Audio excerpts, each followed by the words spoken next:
नमस्कार दोस्तों, स्वागत करते हैं आप सभी का इस YouTube चैनल में। दोस्तों, आज की इस प्रैक्टिस सेट में हम क्लास में हम बात करेंगे रीजनिंग के पार्ट नंबर 82 के बारे में। मतलब 82वां पार्ट है या दोस्तों। अभी तक हमने दोस्तों 81 पार्ट को करा दिया है। अगर आप सभी ने उन क्लासों को नहीं देखा है तो आप सब जाकर उसको देख लीजिएगा, क्योंकि हमने उसमें जो है शॉर्ट ट्रिक के माध्यम से हम बेसिक लेवल से सभी क्वेश्चनों को मतलब पढ़ाया हुआ है। तो यहाँ से देखेंगे दोस्तों, जो इस प्रकार से इसमें कुछ इस तरीके से प्रश्न आने वाले हैं। जैसा कि पहला प्रश्न दिया गया है, इसमें पूछा गया है प्रयुक्त बेन आरेख का चयन कीजिए, उभयचर, कछुआ, मगरमच्छ। तो इसमें से 4 विकल्प दिए गए दोस्तों। 4 विकल्पों में से कौन सा विकल्प सही होगा यहाँ से देखेंगे हम। यहाँ पर क्वेश्चन नंबर 7 दिया गया है। एक और इम्पॉर्टेंट क्वेश्चन है दोस्तों, क्वेश्चन नंबर 7। जैसे कि यार निम्न चित्र का सही दर्पण प्रतिबिंब चुने। तो इसका दोस्तों सही दर्पण प्रतिबिंब चुनना बताना है कि कौन सी यहाँ पर प्रश्न आकृति दी गई है और या उत्तर आकृति दी गई है। तो कौन सी आकृति यहाँ पर सही जवाब होगी। तो इसमें भी 4 ऑप्शन दिए गए हैं दोस्तों। चारों विकल्पों में से कौन सा विकल्प सही जवाब होगा। एक और दोस्तों इंपॉर्टेंट क्वेश्चन है, यह बहुत ही इंपॉर्टेंट क्वेश्चन होने वाला है। जैसे क्वेश्चन नंबर 10वां दिया गया है, तो यह दोस्त यहाँ पर बताना है क्वेश्चन मार्क के स्थान पर क्या आएगा। तो यह एक श्रृंखला का प्रश्न होने वाला है। तो इसमें भी 4 विकल्प दिए गए हैं। चारों विकल्पों में से कौन सा विकल्प सही होगा, इसको आपको दोस्त कमेंट करके बताना है। चलते दोस्त और देरी न करते हुए अपने महत्वपूर्ण पहले प्रश्न की ओर। तो जैसा कि महत्वपूर्ण पहला प्रश्न दिया गया, महत्वपूर्ण पहले प्रश्न जाने से पहले अगर आप दोस्त इनमें से किसी भी तैयारी कर रहे हैं, जैसे railway, bank, SSC, CGL, SSC GD, MTS, SSC CSL, ITBP, SSB, BDO, CPO, Agniveer, ALP technician, UP triple SC PET, CRPF, army, navy, CTET, UP BEd, bank PO, group D, air force, CDS, NTPC, RPF, UP police दरोगा, IB, SSC stenographer, या दोस्तों किसी भी state के किसी भी exam की आप सब तैयारी कर रहे हैं तो आप सभी के लिए यह क्लास बहुत ही महत्वपूर्ण होने वाली है। तो चलते हैं दोस्तों और देरी ना करते हुए महत्वपूर्ण पहले प्रश्न की ओर। तो जो महत्वपूर्ण पहला प्रश्न दिया गया दोस्तों, वह दिया गया है निम्न के लिए सर्वाधिक उपयुक्त बेर आरेख का चयन करें। तो बेर आरेख का हमको चयन करके बताना है कौन सा यहाँ पर सही होगा। जैसे उभयचर, कछुआ और मगरमच्छ। उभयचर की अगर बात करते दोस्तों, कछुआ भी उभयचर होता है, उभयचर क्या, और मगरमच्छ भी उभयचर होता है। उभयचर किसे कहते हैं, जो दोस्तों जल और पानी दोनों में रह सकता है। तो कछुआ भी रह सकता है और मगरमच्छ भी रह सकता है। मगर अगर हम कछुआ और मगरमच्छ में देखेंगे तो दोनों में कुछ भी कॉमन नहीं है। तो यह किस प्रकार से बनेगा, अगर हम ऊपर बना देते हैं उभयचर, तो यह दोस्तों उभयचर का है, उभयचर का है। अगर इसके अंदर में यहाँ बना देते कछुआ और यह है मगरमच्छ, या मगरमच्छ है और यह कछुआ है, इस तरीके से दोस्तों यहाँ पर आकृति बन जाएगी। तो बेर आरेख यहाँ पर किस में दिया गया, तो हम कहेंगे आप विकल्प नंबर डी में दिया गया है। तो विकल्प नंबर डी दोस्तों बिल्कुल सही जवाब इसका निकल के आ जाएगा। जैसे ही दोस्त विकल्प नंबर डी चला आएगा, हम कहेंगे हम एक मतलब कि यहाँ पर एक इंपॉर्टेंट क्वेश्चन को हम या इस प्रकार का बेन आरेख का क्वेश्चन दोस्तों आजकल परीक्षाओं में ज़्यादा पूछा जा रहा है। कुछ ज़्यादा मात्रा में यह प्रश्न आ रहा है। कभी कभी तो परीक्षाओं में 2 से 3 क्वेश्चन देखने को मिल जाते हैं। हम दोस्तों इसी प्रकार से सारे क्वेश्चन को सॉल्व करें। चलते दोस्तों आज के महत्वपूर्ण दूसरे प्रश्न पर। जो दूसरा प्रश्न दिया गया है वह बताना सही आकृति का चुनाव कीजिए जो रिक्त स्थान के लिए उचित रूप से सही है। जो रिक्त स्थान के लिए उचित रूप से सही है। अगर यहाँ से देखेंगे दोस्तों, यह वर्ग है और वर्ग में यहाँ पर 2 तिरछी क्रॉस पाई दिया गया है, और दोस्तों इसके बाद यहाँ पर वृत्त दिया गया है और इसमें भी 2 तिरछी पाई दिया गया है। आगे भी यहाँ पर त्रिभुज है, त्रिभुज में 2 तिरछी पाई दिया गया है। आगे देखते हैं दोस्तों, अब यहाँ पर वृत्त आ रहा है। वृत्त में देखेंगे दो पाई जो है, एक क्षैतिज है और एक ऊर्ध्वाधर है। ऐसे ही दोस्त देखेंगे हम त्रिभुज में एक क्षैतिज है और एक ऊर्ध्वाधर है। और देखेंगे दोस्त वर्ग में भी ऐसा ही है, एक क्षैतिज है और एक ऊर्ध्वाधर है। दोस्त यहाँ से हम देख रहे हैं कि हर एक कॉलम में एक वर्ग है और एक सर्किल है और एक दोस्तों ट्रायंगल है।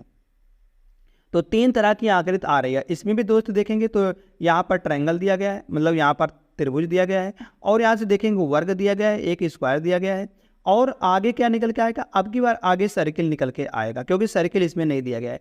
अब देखेंगे इसमें अंदर में तो एक लाइन खड़ी खींची गई है, लाइन खड़ी खींची गई है और लाइन खड़ी इसमें भी आएगी। तो इस प्रकार से यहाँ पर आकृति निकल के आ जाएगी। तो ऐसी आकृति कहाँ पर दिया गया है, ना दोस्तों ए में दिया गया, ना बी में दिया गया, सी में दिया गया है दोस्तों, और डी में नहीं दिया गया है। हम कहेंगे जो विकल्प नंबर 3 है यह बिल्कुल सही जवाब निकल के आ जाएगा। जैसे दोस्त विकल्प नंबर 3 सही आता है। चलते हैं यहाँ से हम अगले प्रश्न पर, जो कि अगला प्रश्न दिया गया है। यह पूछा गया है उपरोक्त जो ऊपर वाली आकृति है, इसमें इन 4 आकृतियों में से ढूंढना है कौन सी आकृति सन्निहित किया गया है। सही रूप उसमें जिसमें उपरोक्त रूप सम्मिलित है, तो उसको हमको सही रूप को चयन करना है जिसमें यह सम्मिलित है। अगर हम दोस्त ए वाले की बात करते हैं तो ए वाले में देखेंगे क्या आकृति बन रही है यहाँ से। अगर हम यहाँ से पकड़ते हैं इसको इस तरीके से, यहाँ से, और फिर इधर से जाते हैं हम, और फिर यहाँ से इस तरीके से गया है और ऐसे नीचे चले जाएंगे दोस्त, तो हम देखेंगे यह विकल्प नंबर ए में ही मिल गया। सही सही हमको विकल्प नंबर ए में ही बन गई है यह आकृति सेम टू सेम, तो हम कहेंगे ए को हम सही कर देंगे। अगर हम देखते हैं बी में तो दोस्तों यहाँ पर यह लाइन तो दिए नहीं और यहाँ पर यह पूर्ण नहीं, यह गलत हो जाएगा। अगर हम सी में देखते हैं, सब लोग कहेंगे सी में बनेगा, कैसे, इस तरीके से अगर हम जाएंगे तो यहाँ से जाएंगे यहाँ पर इस तरीके के, मगर जो नीचे वाली लाइन है क्या यहाँ पर दिख रही है इस लाइन, तो हम कहेंगे नहीं दिख रही है, तो सी वाला तो गलत हो जाएगा, सी वाला तुरंत गलत हो जाएगा। अगर देखते हैं डी में दोस्त, डी में देखेंगे हम इस तरीके से तो हम जा रहे हैं, मगर यहाँ पर जो आकृति इस तरीके से आनी चाहिए वह नहीं आ रही है, वह नहीं आ रही है, तो हम कहेंगे डी वाला भी गलत हो जाएगा। तो कौन सा सही होता है, विकल्प नंबर ए जैसे सही होता है। चलते हैं क्वेश्चन नंबर 4 पर। तो क्वेश्चन नंबर 4 क्या दिया गया है, यह दोस्तों दिया गया है बयान और तर्क का, बयान और तर्क का प्रश्न दिया गया है। यह प्रश्न सभी के लिए बहुत कठिन लगता है। सब लोग कहते हैं यह जो मतलब कि यह जो चैप्टर होता है, या तो मतलब चैप्टर होता है, यह बहुत ही कठिन चैप्टर है। जैसे बयान और तर्क का, जैसे इसमें दिया गया बहुत अधिक दर्दनाशक यकृत को प्रभावित करेगी। अगर हम दोस्तों बहुत अधिक दर्दनाशक की दवा खाएंगे, मतलब पेन किलर अगर हम दवा खाते हैं तो हमारे यकृत हमारे लीवर को खराब कर देगी, वही इसमें बताया गया। तो यहाँ पर तर्क क्या दिया गया है, तर्क नंबर फर्स्ट निकल के आ रहे हैं, हाँ सभी छोटे दर्दों के लिए हमें दर्दनाशक से दूर रहना चाहिए। बिल्कुल सही है दोस्तों, अगर हम बहुत ज़्यादा दर्दनाशक खाएंगे तो यह यकृत को प्रभाव देगा, तो यहाँ पर बड़ी दर्द होगी, वहीं पर हमको सिर्फ दर्द की दवा खानी है। अगर देखते हैं सेकंड में, नहीं जब हमें टैबलेट को निगलने से आराम मिलता है तो दर्द क्यों सहन करें, यह बिल्कुल गलत होने वाला दोस्तों, यह बिल्कुल गलत होने वाला है, क्योंकि अगर हमको टैबलेट खाने से आराम मिलता है तो यह हमारे धीरे धीरे यकृत को खराब कर देगा ज़्यादा अगर हम टैबलेट खाएंगे तो यहाँ पर कौन सा, हम कहेंगे सिर्फ केवल तर्क एक मजबूत है, सिर्फ केवल तर्क एक मजबूत है। तो यहाँ से विकल्प नंबर फर्स्ट बिल्कुल सही हो जाएगा दोस्तों। तो चलते हैं दोस्त, यहाँ से हम आशा करते हैं आप सभी को यह प्रश्न अच्छी तरीके से समझ में आया होगा। चलते हैं नेक्स्ट क्वेश्चन पर। नेक्स्ट क्वेश्चन दिया गया दोस्तों, यह दोस्त आप सभी के लिए नया प्रश्न होने वाला है, मतलब कि अभी तक हमने जितने भी कोई प्रैक्टिस करवाया, 81 प्रैक्टिस करवाया है, उनमें इस प्रकार का प्रश्न कभी नहीं लाया गया है, मगर जो है यह इनमें लाया गया है, तो यह इसके लिए नया होने वाला। जैसे प्रश्न दिया गया है, राजेश विजय के साथ किस तरह से संबंधित है। अगर हमको राजेश का विजय से संबंध पता चल गया है तो हमको वही सिर्फ ढूंढना है, मतलब इसमें डाटा एफिशिएंसी का है, मतलब कि डाटा एफिशिएंसी मतलब कथन की पर्याप्तता का है। जहाँ पर कथन की पर्याप्त आ जाएगी दोस्तों वहीं पर हम कर देंगे, या बिल्कुल सही है। तो देखेंगे राजेश अगर विजय के साथ किस तरह से संबंधित है, जो भी संबंध दिखाने वाला है उसी को हम सही मार देंगे। जैसे फर्स्ट वाले बात करते हैं, राजेश जो है वह विजय की सासू माँ, विजय की, अगर हम विजय की सासू माँ की बात करते हैं, विजय की सासू माँ, विजय की सास यहाँ पर आ जाएगी, और इसका इकलौता बेटा है, सास की इकलौता बेटा है। बेटा कौन है दोस्तों, यह राजेश है। तो बताना है राजेश का विजय के साथ किस प्रकार का संबंध है।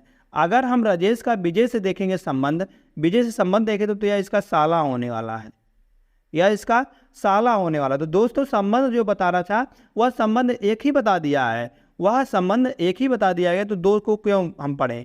यहाँ से दो दिया जाएगा, बीड़ा राजेश की इकलौती बहन है, बीड़ा राजेश की इकलौती बहन है, तो इससे हमको क्या मतलब है भाई, तो यहाँ से यह बिल्कुल गलत हो जाएगा। तो हमको सिर्फ आंकड़ा एक ही पर्याप्त है, आंकड़ा सिर्फ एक ही पर्याप्त है। तो ऑप्शन नंबर यहाँ पर 2 में दिया गया है विकल्प नंबर, तो दूसरा विकल्प बिल्कुल सही जवाब निकल के आ जाएगा। दोस्तों जब एक ही में हमको पर्याप्त दिख रहा है तो हमको क्यों दूसरा हम पढ़ें, तो एक ही पर्याप्त है, तो दूसरा जैसे सही होता तुरंत। जल्दी जाते हैं अगले प्रश्न पर, जो कि क्वेश्चन नंबर 6 दिया गया है। बताया गया वर्तमान में बैटिंग की आयु 18 वर्ष है।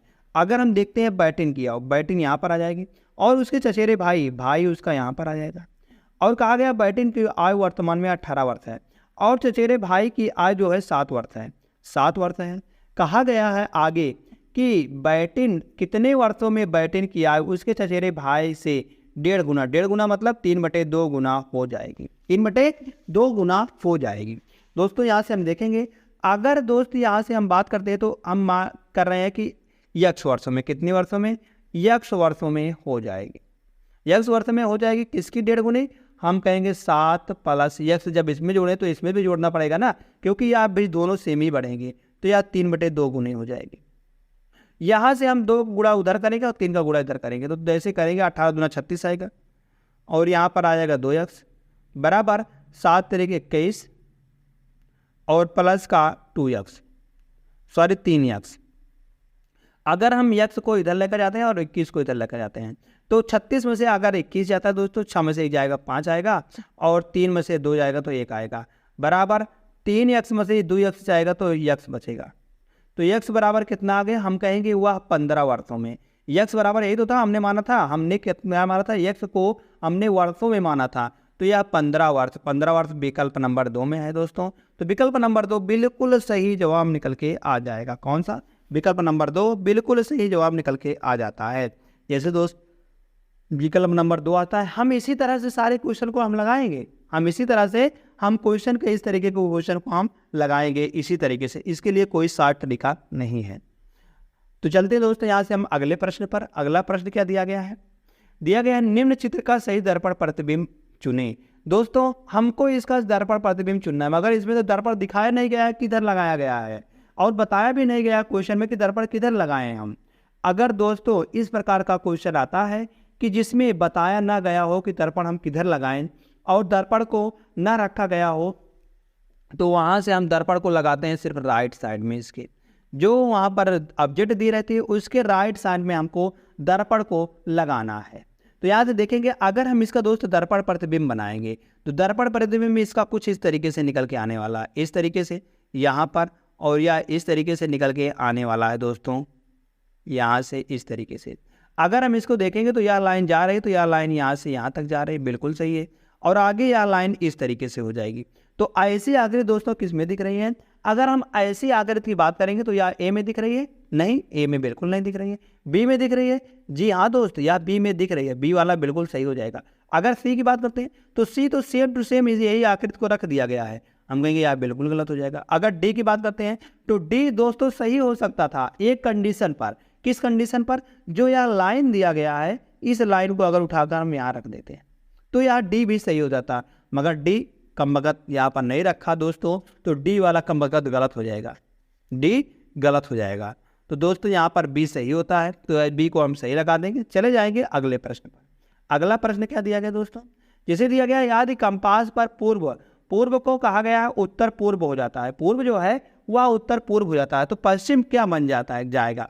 अगर यहाँ से हम दिशा देखते हैं तो सारे दिशाओं के यहाँ पर हम ज्ञान देखते हैं, तो अगर बात करते हैं दोस्त या उत्तर होता है, और या पूरब होता है, और या दोस्तों दक्षिण होता है, और या पश्चिम होता है। इस प्रकार से यहाँ पर दिशा लिखी जाती है। अगर बात करते हैं तो उत्तर पूरब, या उत्तर और पूरब होता है, और या दोस्तों उत्तर और पश्चिम होता है, उत्तर और पश्चिम होता है। अगर इसकी बात करें दक्षिण और पश्चिम होता है, यहाँ पर दक्षिण और पूरब हो जाएगा।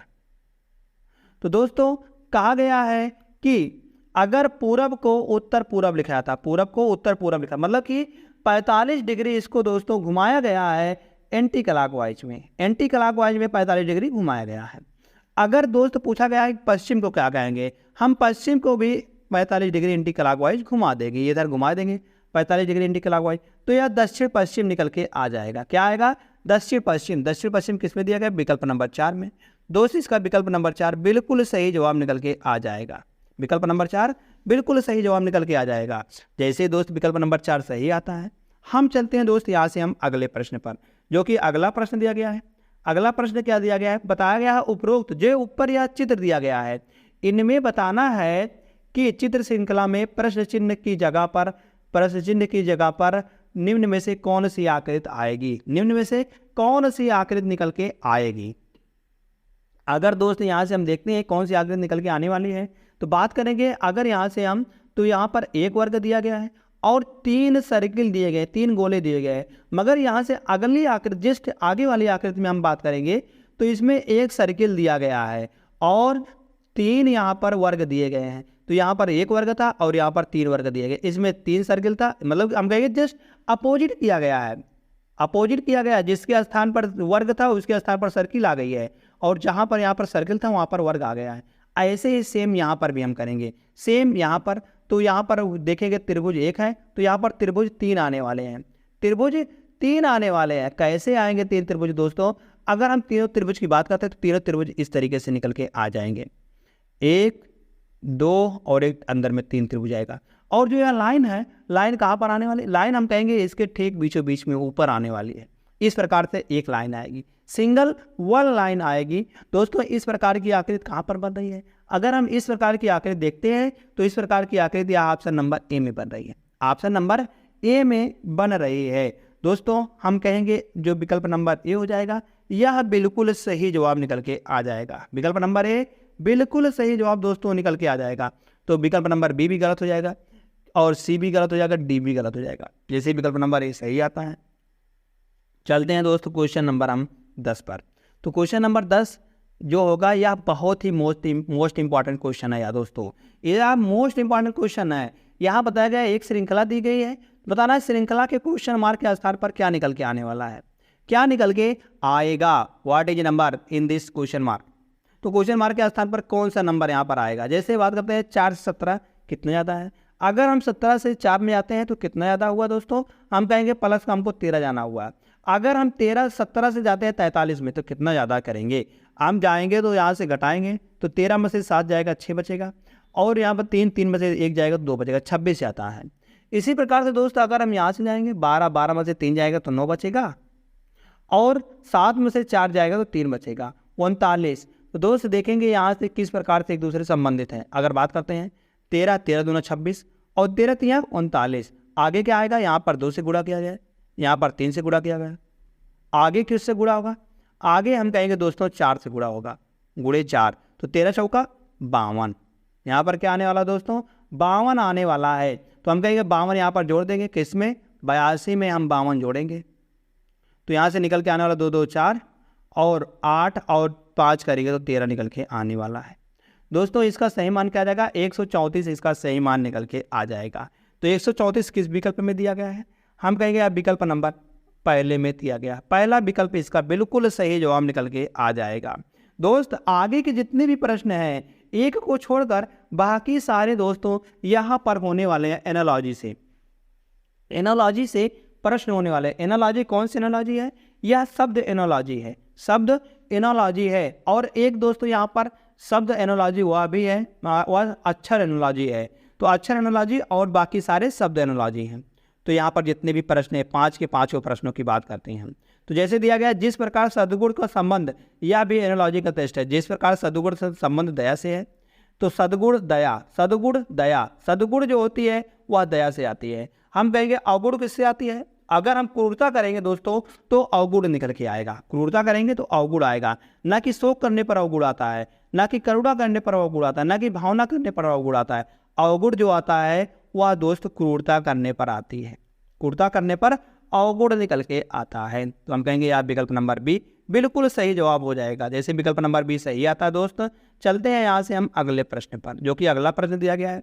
यह भी दोस्तों एनालॉजी का प्रश्न होने वाला। जैसे दिया गया है गजल का संबंध कविता से है, गजल का संबंध कविता से है। तो बताना क्या दिया गया यहाँ पर? निम्नलिखित विकल्पों में से कौन सा युग्म नीचे दिए गए शब्दों के मध्य संबंध से निकटतम समानता रखता है? निकटतम समानता रखता है। दोस्तों प्रश्न को जरूर पढ़ना, नहीं तो अभी इसी में एक प्रश्न है जो आपको फंसा देगा, आपको फंसा देगा अगर आप नहीं पढ़ेंगे तो। अभी आता है जैसे दिया गया गजल और कविता। गजल की बात करते हैं तो गजल यह कैसा शब्द है? हम कहेंगे यह एक उर्दू शब्द है। अगर बात करते हैं कविता, कविता यह एक दोस्तों हिंदी शब्द है, हिंदी शब्द है। अगर बात करते हैं यहाँ से हम फर्स्ट ऑप्शन की, तो झूठ, झूठ कैसा शब्द है? झूठ हम कहेंगे यह एक उर्दू शब्द है। और कपट, कपट यह एक हिंदी शब्द है, हिंदी शब्द है। तो हम कहेंगे या तो विकल्प नंबर ए में ही मिल गया, विकल्प नंबर ए में ही मिल गया। अगर यहाँ से बात करते हैं हम पाठ, या दोस्त हिंदी शब्द है, और कपट या भी हिंदी शब्द है, तो यह बिल्कुल गलत हो जाएगा। तो हम कहेंगे जो सही होगा वह विकल्प नंबर ए सही होगा। तो विकल्प नंबर ए जो दोस्त जैसे सही आता है, हम कहेंगे हमने एक इंपॉर्टेंट क्वेश्चन को एक इंपॉर्टेंट क्वेश्चन के एक आसान तरीके से हम सॉल्व कर दिए हैं। याद हम तुरंत चला जाए क्वेश्चन नंबर 13 पर। तो क्वेश्चन नंबर 13 क्या दिया गया है? दोस्तों बताना है कि जो संबंध इससे है उसी प्रकार संबंध बताना है कि इससे कैसे होने वाला है। जैसे बात करते हैं यहाँ से बी, अगर हम बी की यहाँ से प्लेस वैल्यू लिखते हैं तो बी होता है दोस्तों 2 पर, ई होता है यहाँ से बात करते हैं ई, तो ई होता है 5 पर, यश होता है 8 पर, के होता है 11 पर। तो देखेंगे डी 4 पर होता है, जी होता है 7 पर और जे होता है, जे 10 पर होता है, यम होता है दोस्तों यहाँ पर 13 पर। तो देखेंगे यहाँ से 2 से 4 बनाया गया, किस प्रकार से 4 बनाया गया, प्लस का 2 करके। आगे 5 से यहाँ पर दोस्तों 7 बनाया गया प्लस का 2 करके, और 8 से दोस्तों यहाँ पर 10 बनाया गया प्लस का 2 करके, और आगे के 11 से दोस्तों 13 बनाया गया प्लस का 2 करके। हम देख रहे हैं दोस्तों सब में प्लस प्लस का 2 किया गया है। ऐसे दोस्त यहाँ पर भी हम 2 जोड़ देंगे। तो जैसे यन की बात करते हैं, यन 14 पर होता है, क्यू 17 पर होता है, टी 20 पर होता है और डब्ल्यू 23 पर होता है। अगर हम 14 में 2 जोड़ेंगे तो दोस्तों 16 निकल के आने वाला है। 16 पर क्या होता है, 16 पर पी होता है। आगे 17 है, 17 में अगर दोस्तों 2 जोड़ेंगे तो 19 आएगा। 19 पर क्या होता है दोस्तों, यस होता है। इसी प्रकार से टी बात करते हैं, टी होता है 20 पर, 20 में अगर 2 जोड़ेंगे तो 20 निकल गया, 20 में 2 जोड़ेंगे तो 22 निकल के आने वाला है। तो 22 पर दोस्तों यहाँ पर भी होता है। आगे डब्लू, डब्लू दिया गया 23 पर, 23 में अगर 2 जोड़ते हैं दोस्तों तो 25 निकल के आता है। 25 पर क्या होता है, वाई होता है। तो पी एस भी वाई, पी एस भी वाई इसमें नहीं दिया गया, पी एस भी वाई इसमें नहीं दिया गया, तो पी एस भी वाई यह दिया गया विकल्प नंबर सी में। दोस्तों विकल्प नंबर सी इसका बिल्कुल सही जवाब निकल के आ जाता है। कौन सा, विकल्प नंबर सी बिल्कुल सही जवाब निकल के आ जाता है। जैसे दोस्त विकल्प नंबर सी सही आता है, हम चलते हैं यहाँ से दोस्त अगले प्रश्न पर, जो कि अगला प्रश्न दिया गया है। वह दिया गया है, या भी एनोलॉजी का टेस्ट है। जिस प्रकार बताया गया उस विकल्प को चुने जो तीसरे पद से उसी प्रकार संबंधित है, जिस प्रकार दूसरा पद पहले पद से संबंधित है। जैसे कुल्हाड़ी का लकड़हारा से संबंधित है, तो बताना है सुई का किससे संबंधित होने वाला है। अगर हम कुल्हाड़ी की बात करते हैं तो कुल्हाड़ी जो होता है वह लकड़हारा का हथियार होता है। कुल्हाड़ी जो होता है दोस्तों वह लकड़हारा का हथियार होता है। अगर हम सुई बात करते हैं तो सुई किसका हथियार होता है, क्या कसाई का, नहीं कसाई का नहीं होता है। क्या बढ़ाई का, नहीं बढ़ाई का नहीं होता दोस्तों। क्या रंग साज का, मतलब पेंटर का, नहीं पेंटर का नहीं होता दोस्तों। वह होता है दर्जी का। दर्जी का जो हथियार होता है वह सुई निकल के आ जाता है। सुई होते हैं तो दर्जी यहाँ पर सही विकल्प हो जाएगा। विकल्प नंबर सी बिल्कुल सही जवाब हो जाएगा। तो जैसे ही विकल्प नंबर सी सही आता दोस्तों, हम चलते हैं यहाँ से दोस्त अगले प्रश्न पर। अगला प्रश्न क्या दिया गया है, अगर हम इसमें ये प्रश्न न पढ़ दें तो हम गलत कर देंगे। जैसे दिया गया है, निम्नलिखित में से कौन सा युग्म नीचे दिए गए शब्दों के मध्य संबंध से विपरीत है। संबंध से विपरीत है मतलब कि हमको इसका विपरीत ढूंढना है। जैसे घिरड़ा अगर प्रेम से संबंधित है तो किस प्रकार संबंधित है, हम कहेंगे यार एक दोनों के विपरीत है, एक दूसरे के क्या है, विपरीत हैं। मगर हमको यहाँ पर विपरीत नहीं ढूंढना है, हमको इसके समान ढूंढना है। जो यहाँ पर दिया रहेगा उसी के समान यहाँ पर ढूंढना है, ये ढूंढना है। मतलब कि जो यहाँ पर विपरीत दिया गया है इसके पर भी विपरीत ढूंढना है, मतलब कि इसका भी विपरीत हमको ढूंढ के बताना है। जैसे सदाचार का दूचार या भी एक दूसरे के विपरीत हैं, या तो नहीं होगा। अगर बात करते हैं पसंद, पसंद नापसंद या भी दूसरों एक दूसरे के विपरीत है तो यह भी गलत हो जाएगा। अगर बात करते हैं मित्र और शत्रु, मित्र और शत्रु या भी एक दूसरे के विपरीत है जो कि इसी के समान है, मगर यह गलत हो जाएगा। हमको इसके समान नहीं ढूंढना है, इससे विपरीत ढूंढना है। जैसे सकुशल और सुरक्षित, हम कहेंगे हमने उसको सकुशल और सुरक्षित पहुंचा दिया है, तो हम कहेंगे यह दोनों एक ही शब्द हैं, एक ही शब्द हैं, उसके समानार्थी शब्द हैं। तो यह दोस्त बिल्कुल सही जवाब निकल के आ जाएगा। या इसके जो दिया गया है इसका उल्टा है, इसका जस्ट उल्टा है। तो यहाँ से विकल्प नंबर डी जैसे सही होता दोस्तों। हम चलते हैं यहाँ से अगले पर। तो अगला क्या दिया गया है, थैंक्स फॉर वॉचिंग दोस्तों। अगर आपको यह प्रैक्टिस सेट अच्छा लगा हो या क्लास अगर आपको अच्छी लगी हो तो आप इसको दोस्तों लाइक करना, अपने दोस्तों के पास शेयर जरूर करना। और आपने अभी तक इस चैनल को सब्सक्राइब नहीं किया है तो इस चैनल को जरूर सब्सक्राइब कर लीजिएगा ऐसे ही डेली क्लास पाने के लिए।